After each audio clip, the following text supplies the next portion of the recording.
สวัสดีค่ะวิดีโอสอนทำแหวนสอนร้อยลูกปัดนะคะแหวนดอกไม้อันนี้ได้ลงไปแล้วในช่องนะคะแต่มันเป็นวิดีโอสั้นๆประมาณ2 นาทีกว่าก็คือวิธีทำก็จะค่อนข้างเร็วแล้วก็รวบรัดนะคะทีนี้มีน้องท่านหนึ่งบอกว่าอยากให้ทำคลิปใหม่แล้วก็ใส่เสียงอธิบายลงไปนะคะเพราะว่าน้องรู้สึกว่าดูแล้วทำค่อนข้างยากวิดีโอนี้ก็เลยจะมาตัดต่อใส่ลงไปให้ใหม่นะคะก็คือจะเป็นอีกวิธีหนึ่งค่ะจะทำไปทีละสเต็ปช้าๆนะลองดูว่าทำตามได้หรือเปล่านะคะวิดีโอนี้จะขึ้นลงยากกว่านิดนึงแต่จะทำไปช้าๆนะคะจะได้ดูง่ายขึ้นเนาะเป็นลายเดียวกันแต่ว่าทำคนละวิธีนะคะอุปกรณ์มีคริสตัล4 มิลค่ะหรือลูกปัดขนาด4 มิลนะคะแล้วก็ลูกปัดเม็ดทราย2 มิลค่ะเอ็นเราจะใช้เบอร์25นะเราใช้เบอร์เล็กนิดนึงนะคะเพราะว่ามันจะมีการร้อยไปมาหลายรอบนะคะเพราะฉะนั้นเราจะใช้เอ็นเบอร์25นะคะเริ่มต้นค่ะให้เราร้อยเม็ดใหญ่เล็กใหญ่สลับกันแบบนี้นะคะให้เราใส่สีขาวลงมาก่อนนะขาวทองน้ำเงินก็คือใส่ใหญ่กับเล็กสลับกันเราสวนเม็ดเล็กทางซ้ายนะคะเมื่อสวนลงมาจะเป็นแบบนี้นะคะก็คือ2 เม็ดสีน้ำเงินอยู่ข้างล่างนะแล้วก็มีเม็ดเล็กแทรกอยู่ตรงกลางนะคะสเต็ปต่อไปเราก็ใส่เม็ดทั้งขวาและซ้ายค่ะใส่ให้เหมือนกันเลยนะคะใหญ่เล็กใหญ่สีขาวก่อนตามด้วยเม็ดสีทองเล็กและน้ำเงินนะคะจากนั้นให้ใส่1 เม็ดเล็กสวนลงมาค่ะสวนเม็ดเล็กลงมาแบบนี้นะคะก็จะได้เหมือนเป็นสีขาว4 เม็ดเรียงกันเป็น1 ดอกนะคะต่อไปเราจะใส่น้ำเงินทั้ง2 ข้างลงมาให้ดูเป็น1 ดอกนะคะใส่ใหญ่เล็กสลับกันค่ะเทคนิคคือเราแค่ใส่เม็ดทั้งขวาและซ้ายให้เหมือนกันและใส่ให้ตรงตามวิดีโอจากนั้นเราหยิบ1 เม็ดเล็กมาสวนลงไปตรงกลางนะคะวิธีทำจะเป็นแบบนี้นะทำเหมือนเดิมค่ะใหญ่เล็กใหญ่แล้วก็ใส่1 เม็ดเล็กทางซ้ายลงมาแล้วก็สวนค่ะใส่สีให้ตรงตามวิดีโอนะคะตำแหน่งสีนะมันก็จะกลายเป็นดอกน้ำเงินดอกขาวสลับมาเรื่อยๆนะคะทำเหมือนเดิมนะคะขวาใหญ่เล็กใหญ่ซ้ายก็ใหญ่เล็กใหญ่ทางซ้ายจะมีเพิ่มเม็ดเล็กมา1 เม็ดเพราะว่าเราจะสวนเม็ดเล็กลงมา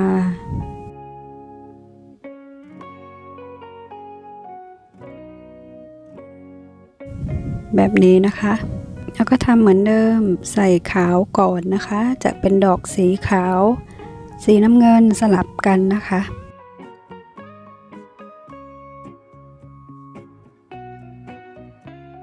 เทคนิคคือใส่สีและจำนวนเม็ดให้ตรงตามวิดีโอนะคะอันนี้คือสำคัญมากเลยถ้าเราใส่เม็ดขาดหรือเกินมาลายมันก็จะเพี้ยนนะคะ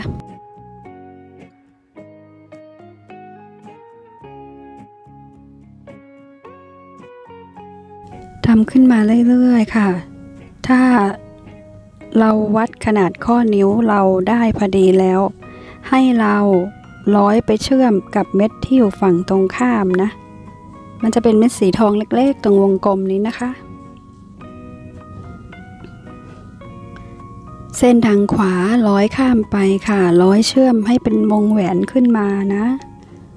ตรงนี้ให้เราจับมัดให้แน่นๆเลยค่ะ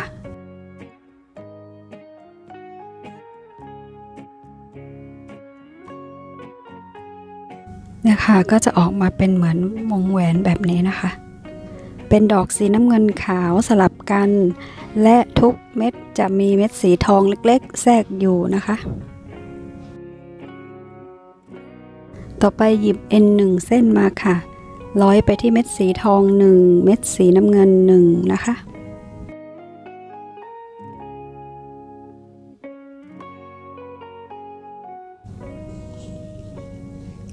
จากนั้นหยิบเอ็นอีกเส้นหนึ่งมานะคะร้อยไปที่เม็ดสีน้ำเงินกับสีทองนะคะ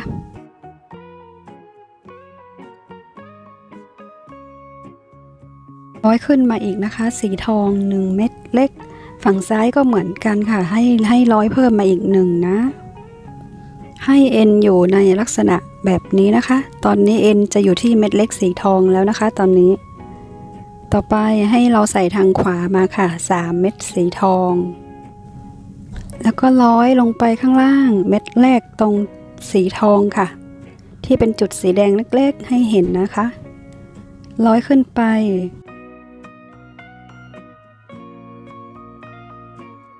จากนั้นร้อยเพิ่มไปอีกนะคะสีขาว2เลยนะสอดเอ็นข้ามขึ้นไปข้ามเม็ดสีทองขึ้นมาด้วยนะคะจะออกมาเป็นแบบนี้นะคะแล้วก็ทำเหมือนเดิมตำแหน่งตรงนี้ใส่3เม็ดแล้วก็ร้อยข้ามขึ้นไปค่ะร้อยข้ามไป4เม็ดเลยค่ะข้ามเม็ดสีทองข้ามเม็ดสีน้ำเงินเม็ดที่1แล้วก็ร้อยข้ามไปอีกค่ะเม็ดสีน้ำเงินกับเม็ดสีทองนะคะแล้วก็ทำเหมือนเดิมอีกไปเรื่อยๆเลยนะคะเราจะทำเหมือนเดิมไปเรื่อยๆจนรอบวงนะคะใส่3ทุกครั้งร้อยสอดเอ็นข้ามไป4เม็ดทุกครั้งนะคะข้ามสีทองสีขาว1สีขาว2และสีทองนะคะแล้วก็เหมือนเดิมนะใส่3เม็ดลงมาแล้วก็ร้อยข้ามไป4เม็ดทำแบบนี้ไปเหมือนกันเลยค่ะเหมือนกันทุกจุดเลยนะคะทำไปจนรอบเลยนะคะ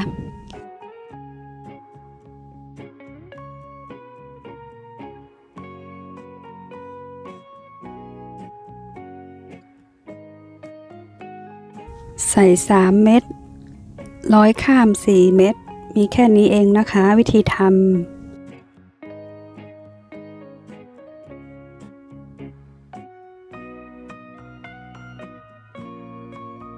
ใส่3เม็ดแล้วก็ร้อยขึ้นไปค่ะพอแถวจะมาจบตรงนี้ให้เราร้อยเพิ่มสีทองไป2เม็ดนะคะที่วงกลมนะคะตรงนี้นะเนี่ยค่ะเมื่อเราทำสุดแถวแล้วจะออกมาเป็นแบบนี้นะคะเป็นสีทอง4เม็ดเล็กๆเหมือนดอกขึ้นมานะคะต่อไปฝั่งนี้เราก็ทำเหมือนกันนะคะถ้าเราถนัดขวาตอนนี้เอ็นอยู่ฝั่งซ้ายใช่ไหมคะถ้าเราถนัดขวาให้เราพลิกกลับด้านมาแบบนี้นะคะนี่ค่ะฝั่งที่เราจะทำมันก็จะมาอยู่ฝั่งขวาแล้วนะต่อไปเราก็ทำเหมือนเดิมเลยค่ะวิธีทำใส่3เม็ดลงมาร้อยขึ้นไป4เม็ดเลยค่ะ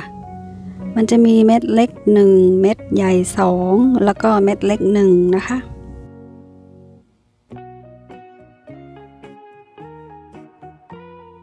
ใส่3เม็ดร้อยสอดเอ็นข้ามขึ้นไป4เม็ดทำไป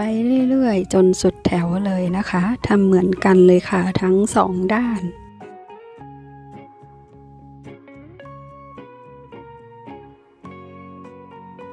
อันนี้จะเป็นอีกวิธีหนึ่งที่ค่อนข้างจะละเอียดกว่านะคะถึงตรงนี้เราจะร้อยเพิ่มมา2เม็ดค่ะสอดเอ็นข้ามขึ้นไปสีทอง2เม็ดนะคะลักษณะเอ็น2เส้นก็จะมาอยู่แบบนี้นะอยู่ตำแหน่งเดียวกันเลยนะคะทั้งซ้ายและขวานะเมื่อเราทำทั้ง2ฝั่งจนเสร็จมันก็จะออกมาเป็นดอกแบบนี้นะคะสเต็ปต่อไปให้เราใส่เส้นละ4เม็ดค่ะทั้งขวาและซ้ายนะคะใส่จำนวนเม็ดให้ตรงกันเลยนะคะแล้วก็ร้อยสอดเอ็นข้ามไปค่ะตรงที่วงกลมสีแดงเลยนะตำแหน่งเส้นทางขวาก็ร้อยฝั่งขวาขึ้นไปค่ะเส้นทางซ้ายก็ทำเหมือนกันนะคะร้อยขึ้นไปจากนั้นค่ะเราก็จะทำเหมือนเดิมอีก ให้ใส่ข้างละ4 เม็ดนะคะแล้วก็ร้อยขึ้นไปเม็ดบนสุดเลยค่ะตรงวงกลมเลยนะก็คือเราจะทำเป็นเส้นขึ้นไปทั้ง2 ฝั่งนะคะยาวๆขึ้นไปนะคะลักษณะแบบนี้นะคะเมื่อเราทำเสร็จแล้วจะเป็นแบบนี้นะเราก็ทำไปเรื่อยๆเลยค่ะทั้งขวาและซ้ายใส่ลงมา4 เม็ดนะคะร้อยขึ้นไปค่ะ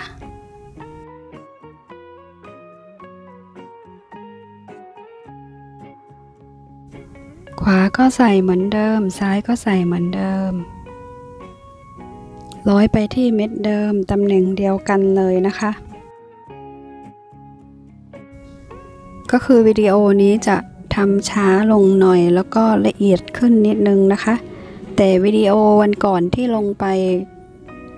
เป็นวิดีโอสั้นๆแค่2 นาทีนะคะมันก็เลย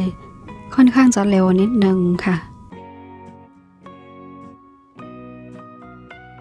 ใส่ข้างละ4 เม็ดร้อยไปที่เม็ดเดิมค่ะ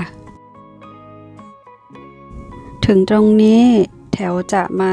เจอกันแล้วนะคะจะสุดแถวมาตรงนี้แล้วนะคะ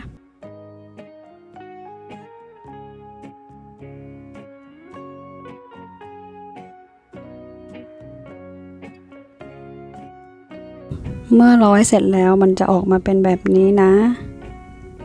เป็นดอกไม้น้ำเงินขาวสลับกันแล้วด้านข้างจะมีสีทองค่ะ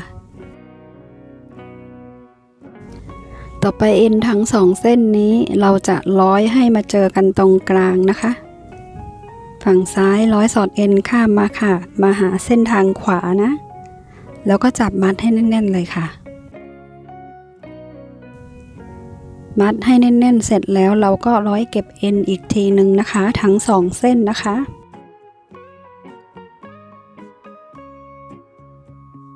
ร้อยเก็บเอ็นก็ซิกแซกไปทางไหนก็ได้ร้อยไปเรื่อยๆสัก 4-5 ครั้งนะคะ